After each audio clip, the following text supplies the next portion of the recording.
할렐루야. 한 주간 평안하셨죠? 수요일 저녁 함께 모이신 분들을 예수 그리스도의 이름으로 환영합니다. 우리 다 같이 9월 7일 수요일 저녁 예배를 성부, 성자, 성령의 이름으로 드립니다. 다 같이 사도신경으로 신앙 고백합니다. 나는 전능하신 아버지 하나님 천지의 창조주를 믿습니다. 나는 그의 유일하신 아들 우리 주 예수 그리스도를 믿습니다. 그는 성령으로 잉태되어 동정녀 마리아에게서 나시고 본디오 빌라도에게 고난을 받아 십자가에 못 박혀 죽으시고 장사된 지 사흘 만에 죽은 자 가운데서 다시 살아나셨으며 하늘에 오르시어 전능하신 아버지 하나님 우편에 앉아 계시다가 거기로부터 살아있는 자와 죽은 자를 심판하러 오십니다. 나는 성령을 믿으며 거룩한 공교회와 성도의 교제와 죄를 용서받는 것과 몸의 부활과 영생을 믿습니다. 아멘. 우리 함께 찬송가 하시겠습니다. 찬송가 559장입니다. 559장. 예전 찬송가는 305장이고요. 559장. 사철의 봄바람 불어있고 우리 함께 찬양합니다.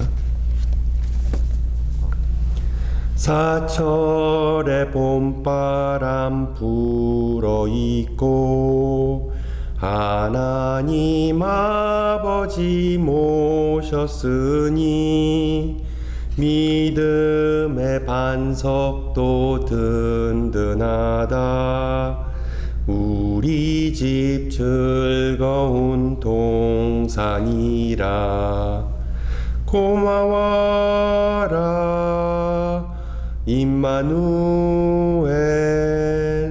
예수만 섬기는 우리 집. 고마워라 임마누엘. 복되고 즐거운 하루하루.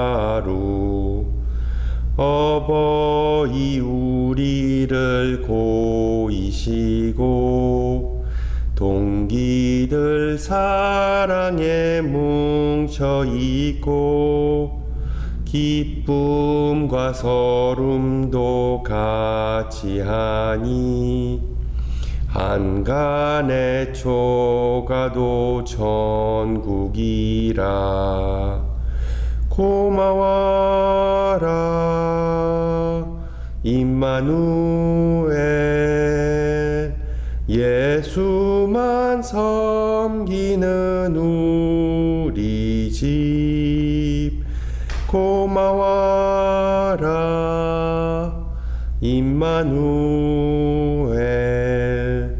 복되고 즐거운 하루하루.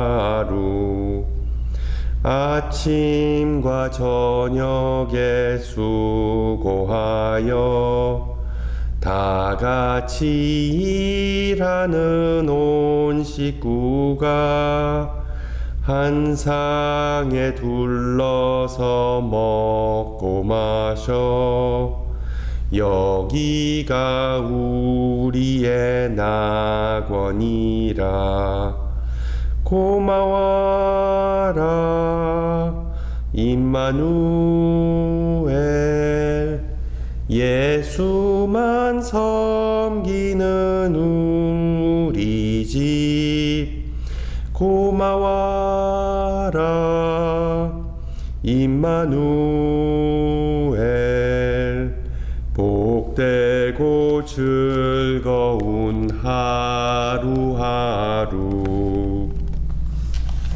아멘. 하나님께서 오늘 저녁 우리에게 주신 말씀 빌레몬서 8절에서 20절 말씀입니다. 빌레몬서 8절에서 20절 말씀. 제가 가진 성경으로 신약 350페이지입니다. 350페이지.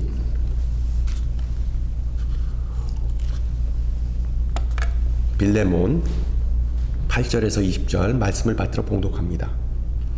이러므로 내가 그리스도 안에서 아주 담대하게 내게 마땅할 일로 명할 수도 있으나 도리어 사랑으로서 간구하노라. 나이가 많은 나 바울은 지금 또 예수 그리스도를 위하여 갇힌 자 되어 갇힌 중에서 낳은 아들 오네시몬을 위하여 내게 간구하노라. 그가 전에는 내게 무익하였으나 이제는 나와 내게 유익함으로 내게 그를 돌려보내노니 그는 내 신복이라. 그를 내게 머물러 있게 하여 내 복음을 위하여 갇힌 중에서 내 대신 나를 섬기게 하고자 하나 다만 내 승낙이 없이는 내가 아무것도 하기를 원하지 아니하노라. 이는 너의 선한 일이 억지같이 되지 아니하고 자의로 되게 하려 함이라.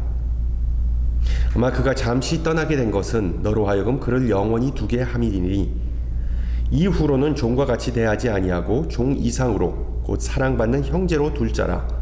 내게 특별히 그리하거늘 하물며 육신과 주 안에서 상관된 내게라. 그러므로 내가 나를 동역자로 알진대 그를 영접하기를 내게 하듯 하고 그가 만일 내게 불의를 하였거나 내게 빚진 것이 있으면 그것을 내 앞으로 계산하라. 나 바울이 친필로 쓰노니 내가 갚으려니와 내가 이 외에 내 자신이 내게 빚진 것은 내가 말하지 아니하노라. 오 형제여, 나로 주 안에서 너로 말미암아 기쁨을 얻게 하고 내 마음이 그리스도 안에서 평안하게 하라. 아멘. 오늘 함께 말씀 나눌 제목은 주님 안에서 쓸모없는 인생은 없습니다. 주님 안에서 쓸모없는 인생은 없습니다 입니다. 우리 계속해서 신앙인의 삶의 방식에 대해서, 라이프스타일에 대해서 나누고자 합니다. 이 첫 2주간 언행으로 하나님을 기쁘게 하는 삶이 무엇인지를 배웠고, 그리고 지난주에는 자신이 보기에 가치 있는 삶이 무엇인가를 살펴봤습니다. 자신이 보기에 가치 있는 삶. 오늘은 남들이 보기에 의미 있는 삶이 무엇인가에 대해 좀 생각해 보고자 합니다. 성경은 천국으로 시작해서 천국으로 끝납니다. 정확히 말하면 창세기에 나오는 상실한 낙원, 즉 에덴 동산으로 시작해서 계시록에 나오는 회복된 낙원, 새 예루살렘으로 막을 내리죠. 보다시피 천국 혹은 낙원이야말로 성경의 중요한 주제인데, 문제는 대부분의 성도가 사도 바울이나 사도 요한, 심지어 NDE, 우리말로 근사 체험을 한 사람들처럼 천국을 환상으로 보거나 직접 경험해 본 적이 없다는 것입니다. 천국은 인간이 죽어서 가는 곳, 즉 내세이기 때문에 우리는 성경에 나온 내용을 토대로 상상할 수밖에 없는 것이 현실입니다.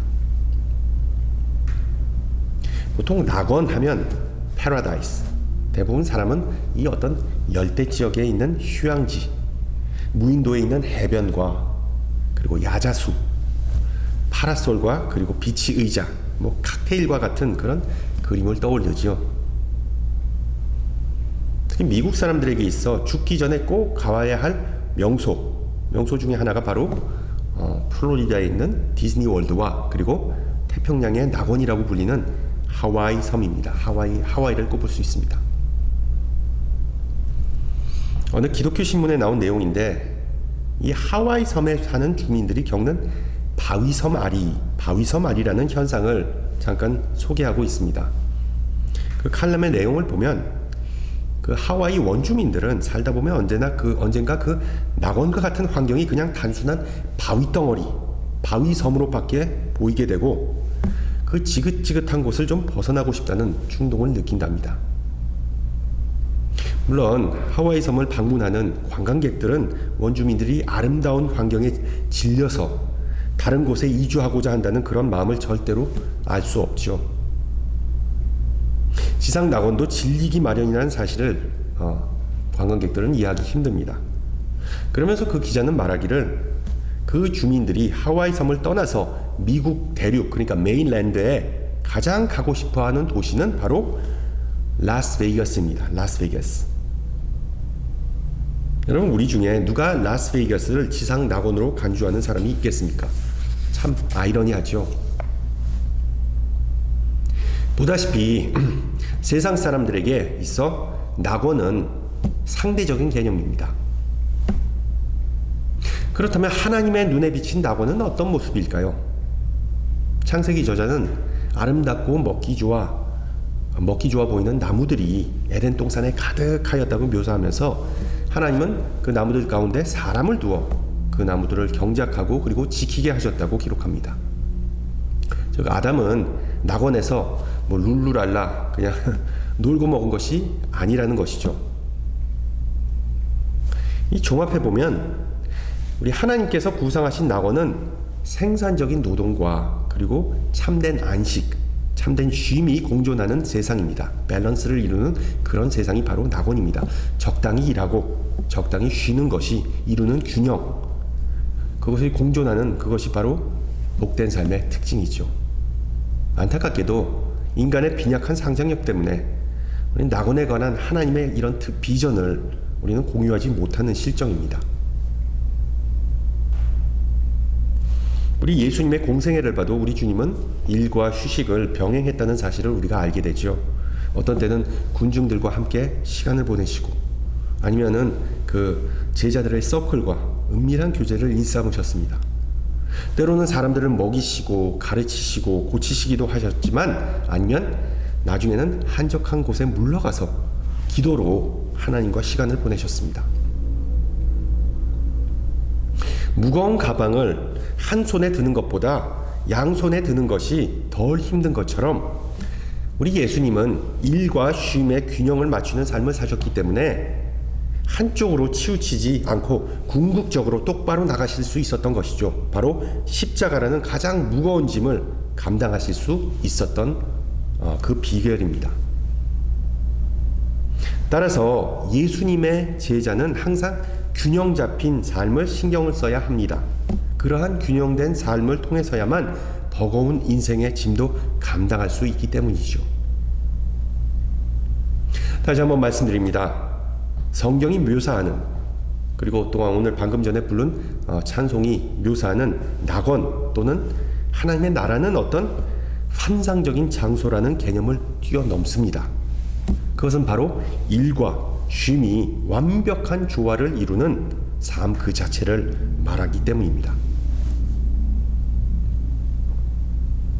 엊그제가 바로 여름의 끝 무렵을 알리는 노동절 레이버 데이였습니다. 여러분 오붓한 시간 보내셨죠? 우리가 사는 이 캘리포니아 주는 그렇지 않지만 미국 대부분 지역에서 레이버 데이에는 사람들이 거의 막판으로 바베큐 해먹고 그리고 도심에서 퍼레이드 행진을 구경하고 파티하고 그리고 풀장에서 마지막으로 노는 날입니다. 제가 예전에 살았던 시카고만 하더라도 레이버 데이가 지나면 날씨가 추워져서 으스스해져서 풀장도 다 닫아버리고 바닷가 해변도 다 닫아버리고 그리고 피크닉도 이제 그만하고 그리고 옷도 긴 소매로 갈아입었던 기억이 있습니다. 즉 노동절은 대표적으로 여름 바캉스 시즌의 종료를 가리킵니다. 그리고 우리가 사는 미국과는 다르게 전 세계 거의 모든 국가는, 한국을 포함한 모든 국가는 5월 1일에 노동절을 지키죠. 특히 제가 어린 시절을 보낸 프랑스는 이 노동절이 정말 한없이 길어질 때가 있었습니다. 무슨 말인가 하면 예를 들면 만약에 노동절이 화요일이거나 Tuesday이거나 Thursday, 목요일이면 프랑스 노동자들은 그 월요일이나 금요일에 월차를 사용해서 그러니까 토, 일, 월, 화 또는 목, 금, 토, 일 연달아 4일을 쉬는 것을 목격했습니다. 일주일에 반을 넘게 쉬어버리니까 프랑스 사람들에게 노동절은 일종의 여름 휴가의 리허설, 여름 휴가의 전조와 같은 전막과 같은 상황을 종종 목격했던 그런 상황이 있었습니다. 참고로 프랑스 노동법에는 공휴일 빼고 보통 한 나라마다 한 10개에서 12가지의 공휴일이 다 있는데 공휴일 빼고 30일, 무려 30일이라는 연차가 보장되었습니다. 한국은 말씀드린 대로 월차는 하면 보통 한 달에 하루, 그러니까 1년에 연차는 12일. 우리가 사는 미국은 어떻습니까? 한참 뒤에 있습니다. 그런 면에서 노동에 있어서는 참 후진국이라는 생각이 듭니다. 왜? 그 10개의 그 공휴일, 내셔널 허리데이를 빼고는 명시된 유급 휴가는 0, 즉 없습니다. 남녀노소, 국적을 막론하고 휴식 싫어하는 사람 아무도 없습니다. 그러나 분명한 것은 한 사람의 인생의 가치는 여가, 휴가, 아니면은 그 노는 것, 그것에 비례하지 않는다는 것이죠. 여러분, 일반적으로 한 사람의 인생의 가치는 그 사람이 어떤 종류의 일을 하는지, 어떤 직업을 가졌는지로 평가를 받습니다. 그렇죠. 예를 들어 처음 만난 사람에게 무슨 일을 하세요? 라고 묻지, 여가 시간에 뭐 하면서 보내세요? 라고 물어보는 경우는 없습니다. 정말 노는 거 싫어하는 사람은 없습니다. 그렇지만 노는 그것도 한때이지, 노는 기간이 한없이 길어지면 인생이 허무하고 고리타분하게 느껴집니다. 아마 그런 이유로 평생 놀고 먹을 만한 거액을 획득한 복권 당첨자들도 꾸준히 일하는 것이죠. 내가 쓸모있는 사람이다, 나는 아직 한창이다 라는 생각 때문에 많은 사람은 정년퇴직에 대해 시원섭섭한 마음을 품는 것 또한 사실입니다. 그래서 은퇴하고 인생의 2막을 시작한다는 식의 생각이 널리 퍼진 지는 오래됐습니다. 여러분, 그렇습니다. 우리가 사는 사회에서 직업, 그리고 성취, 그리고 명성과 같은 요소들이 한 사람의 인생을 평가하게 하는 주요 기준입니다. 지난주와 마찬가지로 내 인생을 가치 있게 만드는 것은 무엇일까라는 질문을 따라서 좀 해봤으면 좋겠습니다. 나는 사회에 이바지하는 사람인가? 아니면 그냥 나 자신만을 위해 살아가는 사람인가? 나는 적극적으로 활동하는 사람인가? 아니면 그냥 빈둥거리는 사람인가? 그렇다면 이 세상에 유익하고 가치 있는 사람은 어떤 사람일까? 사도 바울은 오늘 본문을 통해 이런 질문에 대한 답변을 제공해주고 있습니다. 오늘 본문에 등장하는 인물들을 잠깐 살펴보면 우선 빌레몬이라는 사람과 그의 노예인 오네시모가 등장합니다. 빌레몬은 주인이고 오네시모는 노예, 종입니다. 오네시모는 빌레몬으로부터 도망을 치고 어찌어찌해서 바울을 찾아가서 바울과 함께 일정한 기간을 머물렀는데 그 왜 그렇게 됐는지 그 내막에 대해서는 자세한 언급이 없습니다.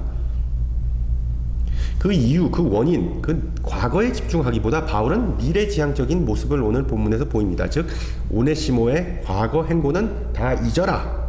그는 이제 하나님의 은혜로 완전히 새로운 삶을 사는 사람이다 라는 것이 바울의 핵심 메시지입니다. 조금 더 풀어 얘기하면 바울과 함께 시간을 보내면서 오네시모는 예수님을 아마 영접하고 그리고 자신의 자리가 바울 곁이 아니라 도망쳤던 자신의 주인인 빌레몬의 곁이라는 사실을 깨닫게 됩니다. 스스로 깨닫게 됩니다. 성숙해진 거죠. 그래서 주인에게 귀환할 계획을 세운 노예 오네시모에게 바울은 일종의 추천서를 써주는 것이 바로 이 빌레몬서이고 그 빌레몬에게 바울은 오네시모를 잘 부탁한다. 너무 가혹하게 벌 주지 말라고 부탁하는 것이 바로 빌레몬서의 내용입니다.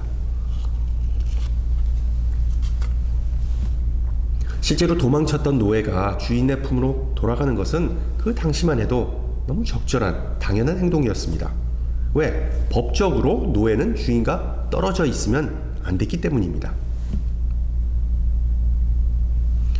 짚고 넘어가야 할 부분은 바울은 노예 제도의 불평등성에 대해 논하지는 않는다는 점입니다. 초대 그리스도인들을 포함한 고대 로마 시대 사람들에게 있어 slavery, 노예 제도는 문화적인 것, 자연스러운 것이었기 때문이죠. 그러나 바울이 사용하는 어투는 그 당시의 사람들이 일반적으로 노예에게 사용할 법한 언어와는 거리가 있었습니다. 자신은 오네시모를 낳았다. 그러니까 오네시모의 믿음의 아버지가 되었다는 애틋한 표현을 써가면서 오네시모가 자신의 마음을 사로잡았다고, 그러니까 귀염을 받는다고 말합니다. 바울은 오네시모가 겪은 일련의 회심과 그 변화와 영적 성장의 깊은 인상을 받아서 자기 곁에 남아달라고까지 했다고 서술하죠. 아마도 바울이 이 오네시모의 큰 애정을 보인 또 다른 이유는 아마도 바울 자신이 편지를 쓸 때 오늘 서두에서 언급했듯이 이미 옥살이하는 죄수였기 때문에 자신과 같이 노예 신분에 얽매여 있던 오네시모에게 일종의 동질감을 느낄 수 있다고 추정할 수 있습니다. 비록 바울이 노예 제도를 비판하지는 않지만 바울은 또 다른 전략을 선택합니다. 빌레몬의 믿음과 사랑을 언급하면서 오네시모를 용서해주고 마치 바울 그 자신을 대하듯 오네시모를 노예가 아닌 이제 형제로 받아줄 것을 호소합니다. 심지어 오네시모가 그 도망칠 때 빌레몬에게서 슬쩍 훔쳤던 재물마저 있었다면 자신이 변상해주겠다고 선언하죠. 요약하면 바울은 이 빌레몬과 오네시모의 관계를 정의하는 것은 더는 어떤 사회적 신분이 아니라는 점을 주장하는 것입니다. 이제 중요한 것은 그들은 더는 노예와 주인의 관계가 아니라 그리스도 예수 안에서 형제라는 점입니다. 그래서 11절을 보세요. 바울은 빌레몬에게 오네시모의 그 새로운 관계를 다음과 같이 설명합니다. 그가 전에는 내게 무익하였으나 이제는 나와 내게 유익함으로. 여러분, 빌레몬은 어떤 사람이었습니까? 그는 바울의 교우이자 동역자였던 것에 외에 그가 적지 않은 부를 축적했음을 우리는 짐작할 수 있습니다. 왜? 노예를 소유했을 만큼의 어떤 사회적 지위가 있었고, 그리고 또한 가정교회가, 골로새 교회가 자신의 집에서 모일 만큼 그 저택을, 그러니까 큰 집을 가졌던 사람이었습니다. 반대로 이 노예, 이 종 오네시모는 어떤 사람이었습니까? 그는 단지 노예였다는 것 빼고는 추측할 수 있는 내용은 아무것도 없습니다. 따라서 이것이 핵심입니다. 오네시모의 가치는 무엇에 의해 결정되었을까요? 그의 인간의 가치, 그의 인생의 가치는 무엇에 의해 결정되었을까요? 노역, 즉 주인 빌레몬과 그의 가정을 섬기는 것에 의해 오네시모의 인생의 가치는 결정되었던 것입니다. 왜? 노예, 종의 가치는 그가 일을 할 수 있느냐 못하느냐를 기준으로 매겨졌기 때문이죠. 그가 전에는 내게 무익하였으나 라는 표현에서 볼 수 있듯 오네시모의 유익함은 그가 오직 빌레몬의 곁에서 그를 섬김으로, 그를 위해서 일함으로 발견된다고 바울은 꼬집습니다. 그러나 오네시모는 다시는 노예가 그리스도의 제자가 되었기에 이제는 빌레몬과 바울에게 둘 다에게 유익한 존재가 되었다는 사실에 빌레몬의 시선을 돌려줍니다. 여러분 잘 보세요. 노예 오네시모는 오직 빌레몬에게 유익한 존재였지만 이제 제자가 된 오네시모는 빌레몬과 바울의 똑같은 동역자가 된 셈이었기 때문에 둘 모두에게 유익한 존재라는 것이 바로 바울의 논리입니다. 다다익선. 그래서 오네시모의 신분이 그리스도 안에서 바뀌었듯이 이제 빌레몬의 신분, 아니 그의 그 어떤 정신세계, 그의 사고방식도 그리스도 안에서 바뀌어야 된다는 것입니다. 이제 빌레몬은 노예의 주인이 아니라 똑같은 제자라는 사실을 자각하라는 것입니다. 바울의 이와 같은 주장은 우리 신앙인들에게 당연한 얘기로 들리지만 고대 로마 시대, 당시에는 신약 시대는 상당히 급진적이고 파격적이고 위험한 주장이었습니다. 신분의 차이를 인정하지 않고 계급을 허물어 버린다는 것은 사회의 혼란을 초래하는 아주 위험한 사상이었기 때문이죠. 그러나 바울에게 있어 이 메시지야말로 예수 그리스도의 복음의 핵심이었고 절대로 타협할 여지가 없었습니다. 갈라디아서 3장 그리고 골로새서 3장에 나오듯 사람을 구분짓거나 종속시키는 모든 종류의 어떤 계급이나 범주, 신분은 이제 그리스도 십자가 죽음 후에 다 없어졌기 때문에 바울은 선언합니다. 이제 더는 남자나 여자, 주인과 노예는 없다. 그들은 모두 그리스도 안에서 하나가 되었다. 이 점은 빌레몬서의 이슈는 당시 노예제도에 기인하였는데 솔직히 요즘 시대에 노예제도는 어떤 논쟁거리가 이슈가 되지 않죠. 물론 지구촌 곳곳에서 안타깝게도 인신매매가 벌어집니다. 한국에서 가끔 어떤 뭐 염전 노예, 원양어선 노예와 같은 슬픈 뉴스가, 가슴 아픈 뉴스가 들려오죠. 그러나 현대 사회에서 사람을 노예처럼 부려먹는 것은 엄연한 불법입니다. 노비가 전체 인구의 40%에 육박했다고 알려진 조선시대와는 다르게 이제 우리 현대사회 모든 사람은 이제 자유인이지만, 그러나 여전히 많은 이는 일의 노예가 되어서 일의 굴레를, 멍에를 쓰고서는 인생의 가치를 노동 외의 것에서 찾지 못하는 그런 근시안적인 좁은 지각을 가진 삶을 살아갑니다. 여러분, 바울의 우려가 뭘까요?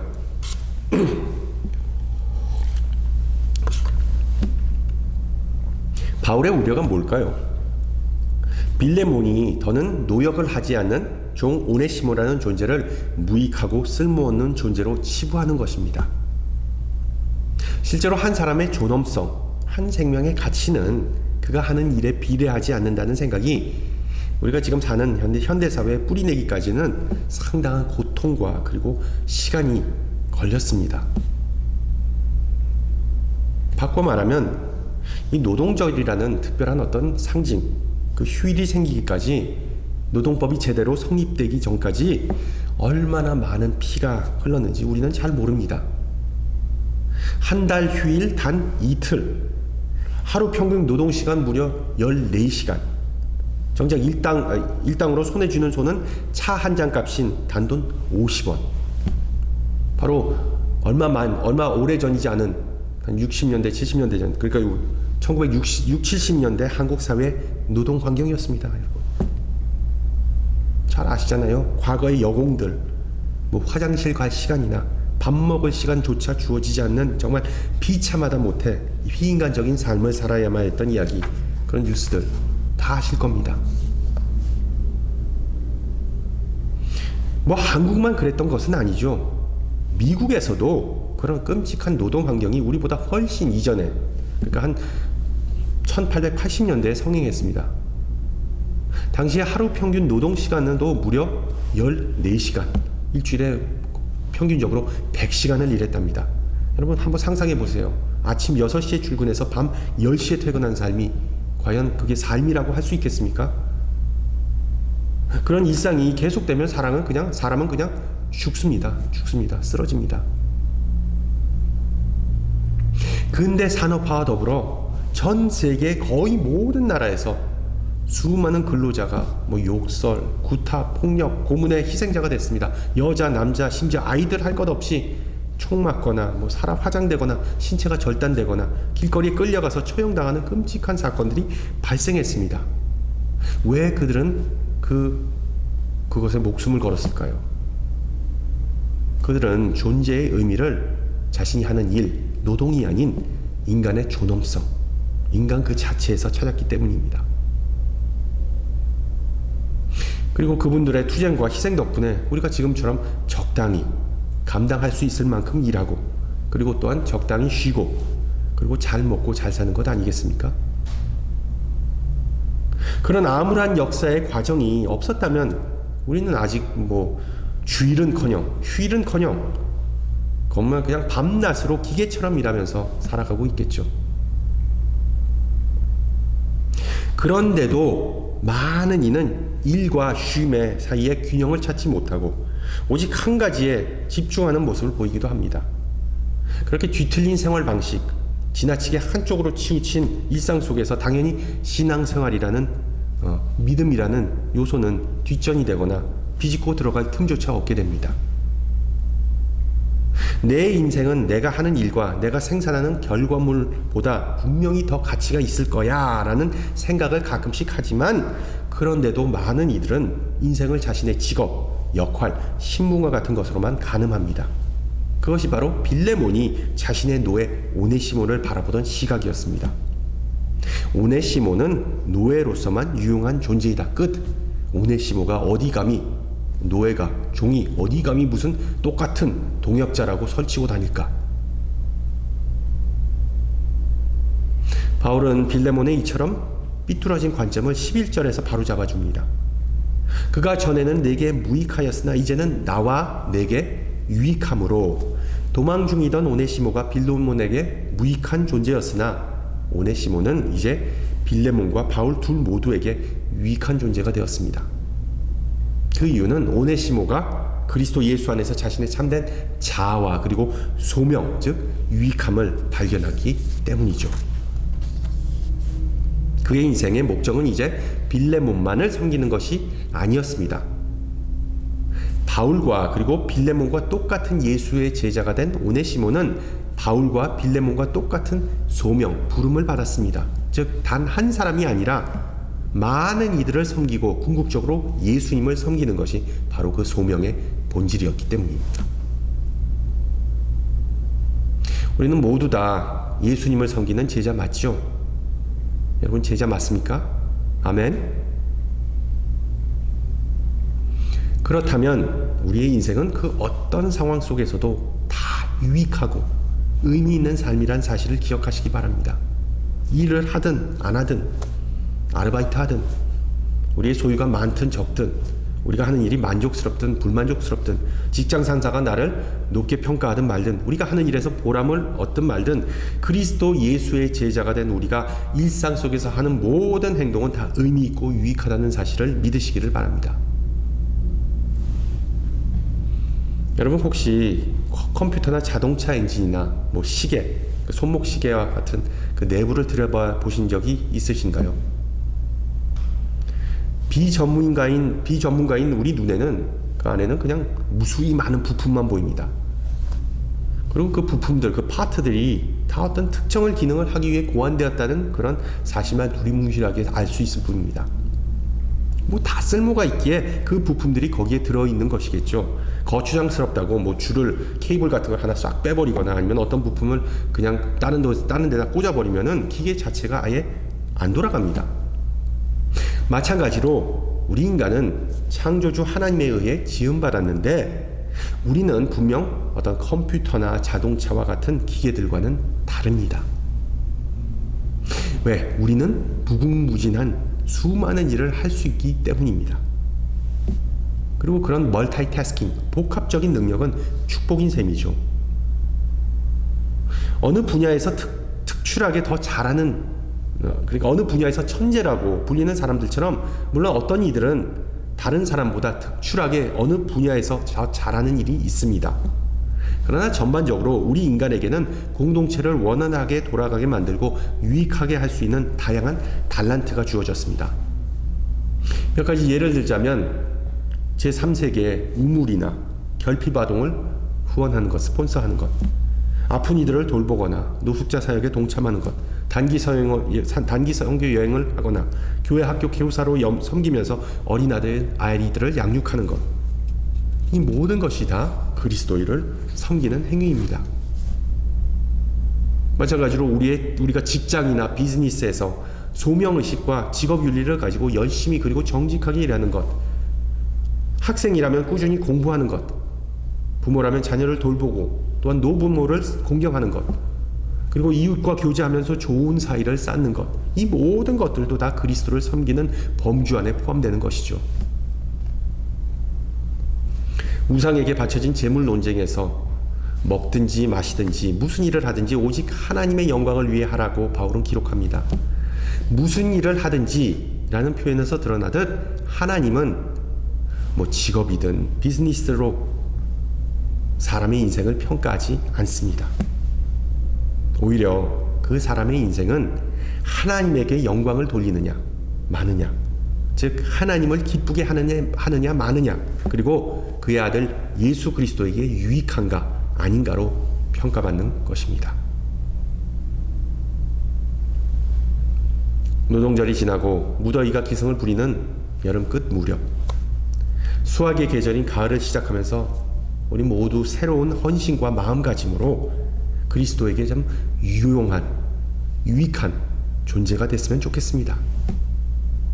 우리가 이 세상에서 하는 일이 아무리 뭐 돈을 잘 벌고 많은 사람들의 선망의 대상이 될지라도 그리스도와 그리고 하나님 나라를 섬기는 것을 가장 큰 명예이자 기쁨으로 삼고 사시기를 축원합니다. 함께 기도합니다. 귀하신 주님, 오늘 이 시간 우리 가운데 성령님을 통해 함께 하시고 역사하심을 감사드립니다. 세월은 흘러가지만 주님의 은혜와 섭리, 인도하심과 한없는 사랑은 변함없음을 고백합니다. 또한 우리에게 일과 안식이라는 선물을 주셔서 이 세상 사는 동안 선하고 복된 삶을 위한 여건을 마련해 주심을 감사드립니다. 그러나 인간의 미련과 아집 때문에 주님께서 주신 선물을 오용하거나 남용하면서 일과 쉼의 밸런스를 잃어버리고 심지어 신앙생활이 무너지는 경우가 많음을 고백합니다.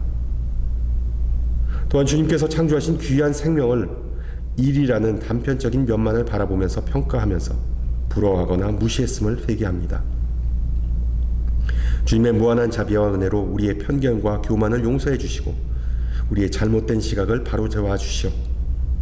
인간이 하는 행위가 아니라 하나님께서 예수님을 통해 이루신 일을 통해 우리의 가치와 유익이 결정된다는 사실을 알 수 있기를 간구합니다. 부디 이제 주님의 귀한 자녀로서 순종과 섬김의 삶을 통하여 주님의 기쁨이 되기를 원하오니 빌레몬과 오네시모의 사이를 평탄케 하신 것처럼 서로와의 관계가 회복되고 화평이 넘치는 역사가 있게 하옵소서. 무더위 속에서도 우리의 건강을 지켜주시옵고 인생과 신앙의 여정을 함께하는 모든 형제자매들이 함께 교제하고 격려하면서 서로의 마음을 시원케 하는 은혜를 베풀어 주시옵소서. 같이 주님 가르쳐 주신 기도합니다. 하늘에 계신 우리 아버지의 이름을 거룩하게 하시며 아버지의 나라가 오게 하시며 아버지의 뜻이 하늘에서와 같이 땅에서도 이루어지게 하소서.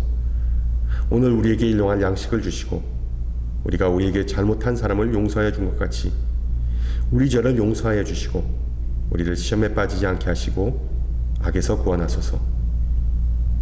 나라와 권능과 영광이 영원히 아버지의 것입니다. 아멘. 네, 예배를 마쳤습니다. 더운 날씨가 이어지는데 항상 강건하시고요. 저는 다음 주 이 시간에 찾아뵙도록 하겠습니다. 샬롬.